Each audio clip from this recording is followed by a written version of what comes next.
Good thing we're doing revision. Yep. Okay.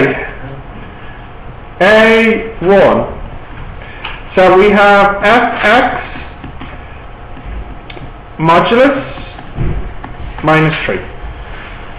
Right. Firstly, we should find out where this crosses the y-axis. That's the easiest point to find first. So we make x equals 0, and that means y would equal 5 minus 3, so that's 2. That's fine. So our first point is 0, 2. Secondly, we should find where it crosses the x-axis. What is the name of this point? Roots. And how do we find it? Yeah, before that, you're right, we could do it that way. We make y equals 0. So we have, so you do remember. Yeah. Yeah. Yeah, it's me that doesn't understand, yeah. So we want to solve this. Now, you said, Abraham, yes, we could square it to solve it. So we have 3 equals absolute 2x plus 5. So I think squaring is good here. We square both sides. We get 9. Just put a circle around this. 9 equals 4x squared plus 20x plus 25. 4x squared plus 20x plus 16 equals 0. Yes? Yeah. And then we divide by 4. X squared plus 5x plus 4 equals 0. X plus 1. X plus 4. So now we have 2 more points. Minus 1, 0. And minus 4, 0.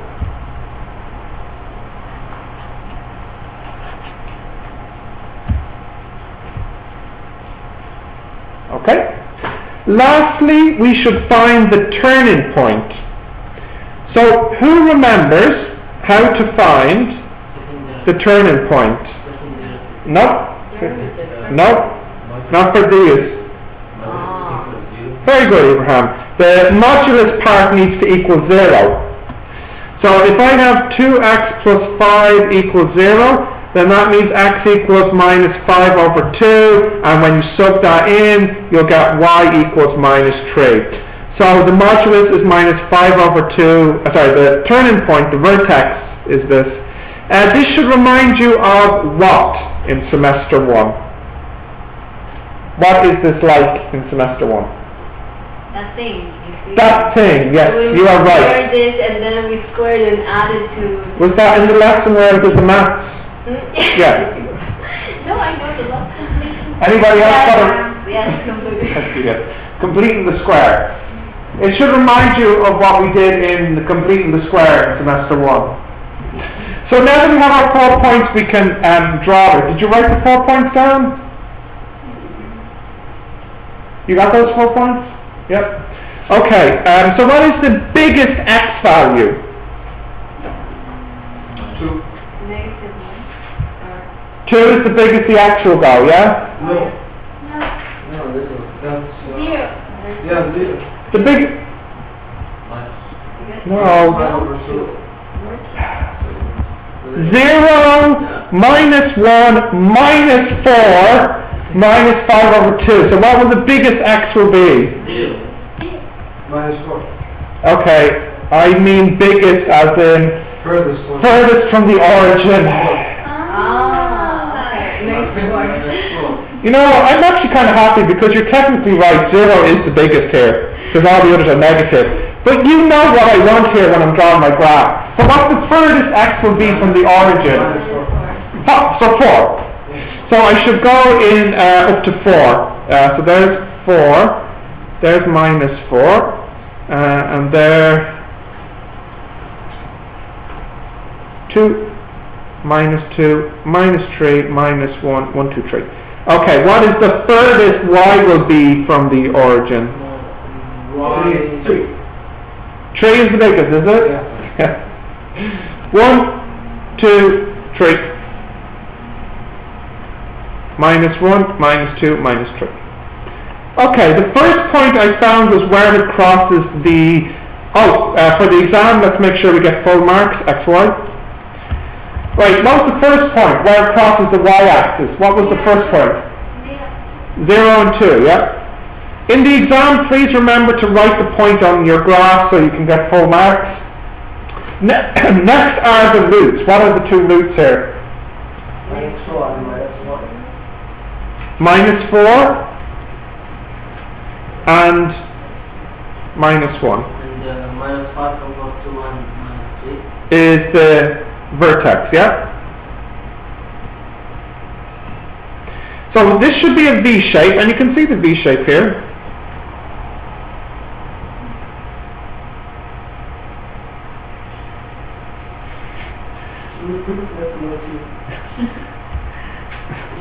Now, Yusra, this is what yours look like. It's close, but it's not the same. So if you draw that, you'll get 5 out of 5. So it's a good question in the exam. You should get full marks for these modulus graph questions. It's not too difficult to do.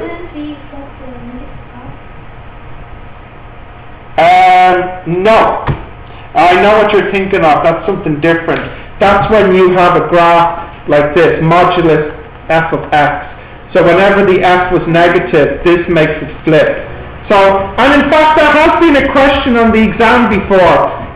By the way, this graph here, they have asked students to draw this graph, and then as part 2, they said, on the same graph paper, draw this graph.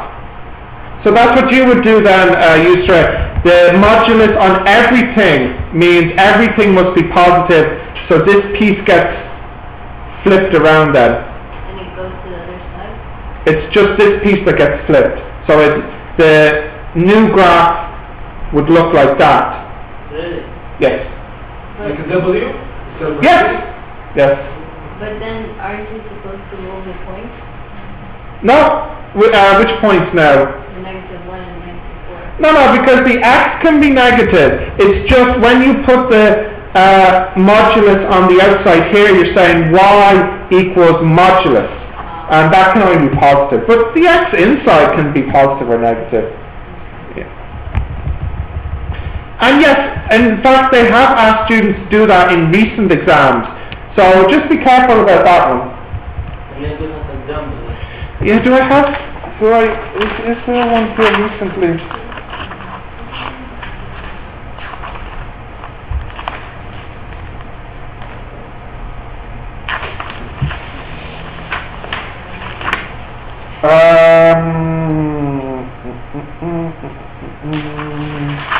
Maybe the year before.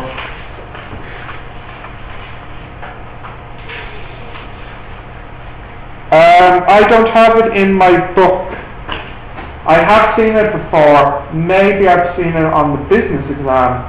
Of course, it could still come up on your exam because the business students also do this chapter. I definitely saw it in someone's exam, and it means it could be in your exam. Yeah, I'll try and find it. But all it's going to say, Ali, is part 2 would say, now draw this. That's all. Anyway, back to this part here. So next we want to find the range. Okay. So why don't you try it now? I'll write it on the board here. We want the range of f.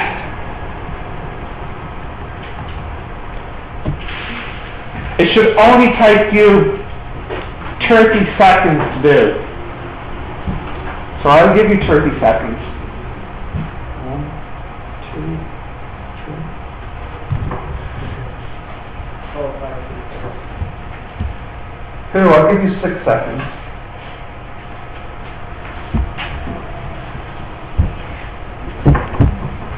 Okay, in fact, you don't even need 30 seconds. You should be able to see the answer straight away or not. What's the answer here? Correct. You get the range from the graph, and the range is the y values, which in this case is -3 all the way up to infinity. So that's it. The range is minus 3 to infinity. And you can see this, it's only 1 mark. 1 mark questions take less than 1 minute to do. So the range is minus 3 to infinity. Okay, now time for part B. You have a gx and you have a hx, and you want to know what is g of h of 1. Easy peasy. Yes. 1 minus 3? Minus 2. Minus 2. Now minus 2 goes into g. Minus 2 squared? 4 minus 2 is 2. 1 mark. Yeah, they just much more. This part was. Life is not that kind. Okay, now the next part is g h of x bigger than h g of x. You want to solve this. So a little bit tricky. We put the h into g. So g x minus 3 bigger than h x squared minus 2, and the g goes into the h. So now we can put it into the h. That would be x squared minus 2 minus 3, and then this one here would be x minus 3 squared minus 2. So this is x squared minus 6x plus 9 plus 4 is bigger than x squared minus 4x plus 4 minus 3. That's great, the x squareds cancel.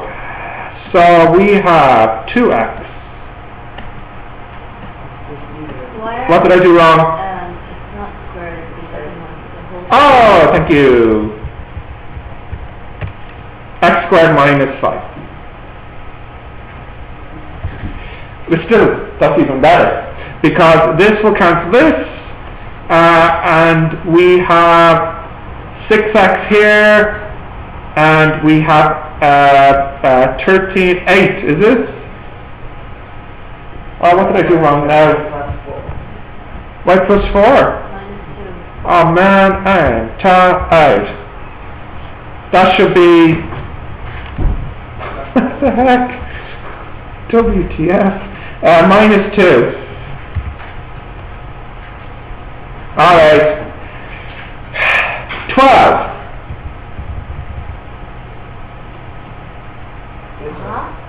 Yeah. 9 minus 2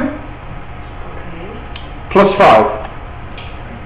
That's actually much better, because now we get 2 bigger than x.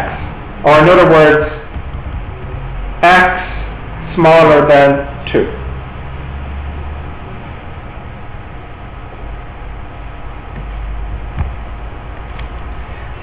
And last part now, calculate the inverse of h. What is it? What's this?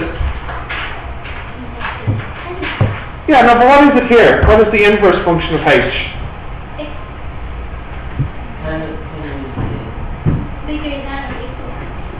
No, I mean, hx equals x minus 3. What is the inverse function? So if the function is x minus 3, what is the inverse? X plus 3. Yeah. What exam is this? Or what chapter is this? No, I mean, like, this question is really easy. Yeah, but this part is 3 marks, and this part of the question will only be 1 mark. You get the 2 other marks for the next part. Explain why gx has no inverse. Now, why does gx have no inverse? Gx is equal to x squared minus 2. Why does this have no inverse?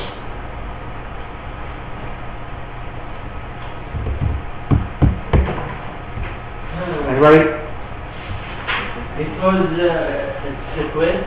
Yeah, but that's not enough. We said, because when it's many to 1. Yeah, here we go, now we're talking. If a function is many to one, it has no inverse. So how do we prove a function is many to one? What does many to one mean? It has something that... Well, one moment, yes, we'll do one at a time. So let's see if you can do it. The domain is more than the bigger than the range? We'll go to the next person. No, but like it will be S, open bracket, S minus 2. Next person. I'm looking for what does many to one mean. Yeah, Minus. someone think has another one. Like the Another graph number is has right. give us the same number. Many x values give you the Gives same you the value. same value one. There we go, now we have it. So, how can I show that here? Now you suggested one way, but there's actually a very quick way to show that here. How can I show that G is many to one here? Draw the graph. Oh, that's one way to do it, true, yeah. But even quicker than that. Quicker than that. It's S minus 2. Quicker than that. See, the Java. Nope. Yeah, that would work, but I have a better way. No, wait, hang on, just relax, don't go anywhere. Yeah, no, it's okay, I'll get the later bus, this is more important. Look, G of 2, what does that equal? 2. 2 squared 4 minus 2, 2. G of minus 2 equals 2. Therefore, this is not 1 to 1. It is in fact many to 1.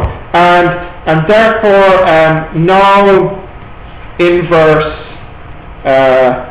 exists. So we choose any number? No, you need to choose two numbers that give you the same answer.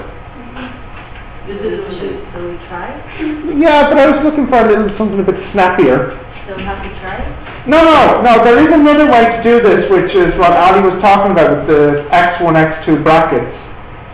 But it is possible to do it quickly if you can see with your eyes, like in your head, what two numbers you can put in to make the same answer. So when I was looking at this, I could see if I put in 2 and minus 2, or 3 and minus 3, or 4 and minus 4, it will make the same answer here. If I wanted to do it the way he said, Find out next week. Because this method is actually longer, and I don't think that's what they wanted you to do here because it's only for 2 marks. But I will show it to you because sometimes you have to do it this way. That particular one, yeah. But we'll do that in next class. Yep. To be continued.